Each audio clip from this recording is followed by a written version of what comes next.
Hi everyone, ये एक short reading है। ठीक है, तो यहाँ से पाइल 1 पाइल 2 में से आप एक पाइल चुन लीजिए और देखिए क्या है आपका शेडो सेल्फ। आपको कौन सा अपने अंदर का शेडो है जिसपे वर्क करने की ज़रूरत है, ताकि आपके लाइफ में एक प्रोग्रेस, एक लाइफ में स्टेबिलिटी या लाइफ में आगे आपका जो भी चीज़ें रुकी हैं वो आगे वर्क कर सकें। ठीक है, चलिए देखते हैं। जो भी मेरे पाइल 1 और पाइल 2 के व्यूअर्स हैं, प्लीज़ स्पिरिट्स गाइड करें कि उनकी जीवन की क्या है शेडो वर्क, क्या है शेडो पॉइंट जिस पे उन्हें वर्क करने की ज़रूरत है। Thank you so much.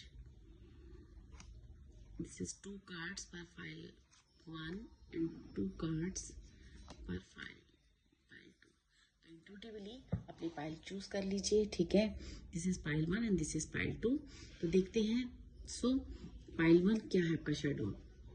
तो पाइल 1, आप ना एक मैजिशियन। ओके, आपके अंदर बहुत सारी पावर्स हैं पर अभी ब्लॉक पड़ी हैं। क्यों पड़ी हैं? क्योंकि आप अपनी इंट्यूशन नहीं सुन रहे हो।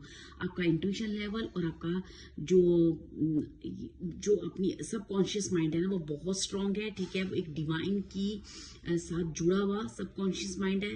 आपकी इनर वॉइस बहुत स्ट्रांग है। ठीक है, आपके अंदर मैनिफेस्टेशन पावर बहुत स्ट्रांग है। आप कुछ भी अपनी लाइफ में मैनिफेस्ट कर सकते हो, क्रिएट कर सकते हो, बट आपको खुद पे भरोसा नहीं है।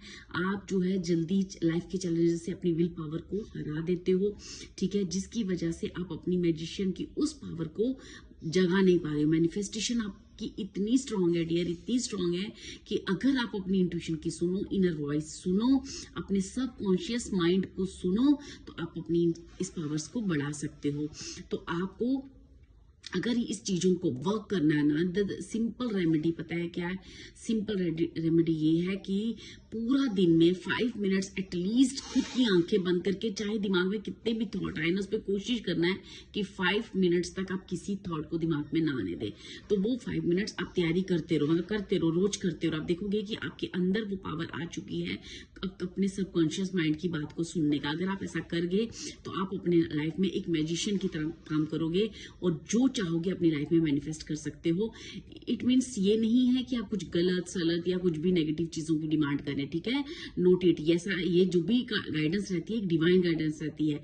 हमें जो भी काम करना है अपने प्योर मन से करना है, प्योर चीजों का मैनिफेस्टेशन करना है और लाइफ में एक सही चीज, क्योंकि अगर आप ऐसा करते भी हो नेगेटिव चीजों की मैनिफेस्टेशन, तो आप अपनी इस एनर्जी, इस पावर को आहिस्ता आहिस्ता खत्म कर देते हो डियर। सो आपको अपनी इंट्यूशन पे काम करना है, अपनी सबकॉन्शियस माइंड को सुनना है और एक अपनी लाइफ की जितने ऑब्स्टेकल्स हैं उनको ही नहीं सिर्फ दूर करोगे, बल्कि आप खुद की और दूसरों की लाइफ में एक एनर्जी, एक लाइट बन के काम कर सकते हो। ठीक है, बहुत सारी क्रिएशन कर सकते हो आप डियर, बहुत सारी क्रिएशन। Note it. ये शॉर्ट रीडिंग है, इसलिए इससे ज्यादा मैं आपको नहीं बता पाऊंगी। होप कि आपको ये बात समझ में आ गई होगी। सो पाइल 2 आप जो है ना, एक आपकी लाइफ में एवरीथिंग है। ठीक है, everything means the sun, the star, masculine and feminine energy दोनों ही बराबर है। ठीक है, दोनों ही बराबर, मतलब आपकी लाइफ का बैलेंस बहुत अच्छा है। आपके अंदर मैं इनर बैलेंस की बात कर रही हूँ। ठीक है, बाहर नहीं। आपके अंदर वो पावर है किसी चीज को वापस जिंदा करने की, किसी चीज को ना सक्सेस को पाने की, और आपके अंदर ना एक बहुत पावर है होप की। ठीक है, आपको ट्रुथ को पहचानने की। ठीक है, आपके अंदर एक हॉनेस्टी है, हीलिंग पावर्स है। लेकिन हो क्या रहा है, आप ना अपने आप को डीमोटिवेट करके बैठे हो। आप अपनी उन एनर्जीज को जानते हुए भी, मुझे नहीं लगता कि आप अपनी एनर्जीज को नहीं जानते, क्योंकि the sun and the star का कार्ड आया है। ठीक है, आपके अंदर सन एंड मून की एनर्जी। ठीक है, आपके अंदर ना सन एंड मून ने आपके अंदर ना, मतलब इतनी मतलब एक कहते हैं ना लक्ष्मी जी जो कि मतलब जिसको भी आशीर्वाद दे लक्ष्मी जी, तो उनकी जिंदगी से सारे दुख दूर होते हैं। ऐसी एक हीलिंग पावर्स है आपके अंदर। ठीक है, आपके अंदर आप मनी को अट्रैक्ट कर सकते हो, लग्जरी लाइफ को अट्रैक्ट कर सकते हो। आप कहते हैं ना ब्रह्मा जी के जैसे आप अपनी जिंदगी की या दूसरों की जिंदगी में एक होप बनकर ना, उनकी जिंदगी को मतलब एक रिन्यूअल, कहते हैं जो चीज एक तरह से खत्म हो चुकी हुई होती है ना, उस चीज में भी आप जान फूंक सकते हो। ठीक है, तो आप जो है ना एक बहुत ही पावरफुल सोल हो डियर। मेरी इस वक्त दोनों पाइल 1 पाइल 2 बहुत ही स्ट्रॉन्ग दोनों एनर्जीज आई हैं, बट जो भी इस रीडिंग तक आए हैं वो बहुत ही स्ट्रॉन्ग पर्सन हैं अपनी लाइफ में। ये स्ट्रॉन्गनेस आपने पैसे से नहीं देखनी, मेटेरियलिस्टिक लाइफ से नहीं देखनी, ये स्ट्रॉन्गनेस देखनी है खुद की क्रिएटिविटी। आप एक क्रिएटिव इंसान हो, बस आपको अपनी पावर्स को क्लेम करना है, ठीक है। आपने अपने अंदर की वो जो है ना, जैसे आप सैड बैठे हो, डीमोटिवेट बैठे हो, नेगेटिव एनर्जी से आपको अट्रैक्ट कर जाती है और आप बहुत डीमोटिवेट हो जाते हो और इन चीज़ों को पहचान नहीं पाते। बस जस्ट ये गाइडेंस है कि आपको अपनी एनर्जीज को बैलेंस ही रखना है। जो आप हो उस पर ट्रस्ट करो, क्योंकि जो भी चीज़ें आसपास हो रही होती है ना, उन चीज़ों का असर अपने ऊपर मत आने दो, क्योंकि आप एक अपने आप में एक बैलेंस्ड अप्रोच के पर्सन हो।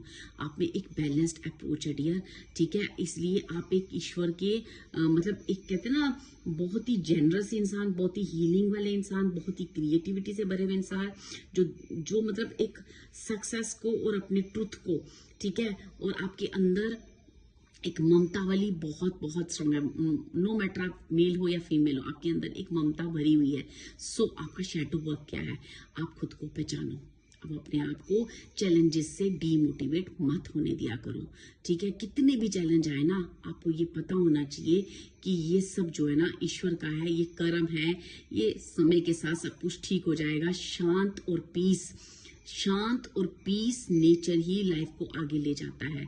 ये चीज़ आपको अंदर से पता है, बट आप कहीं ना कहीं डीमोटिवेट हो जाते हो और इन चीज़ों पे आपका वर्क नहीं होता। अदरवाइज आपका कोई शैडो वर्क इतना ज़्यादा नहीं आया pile two. Thank you so much and God bless you both the guys, ठीक है। Thank you so much.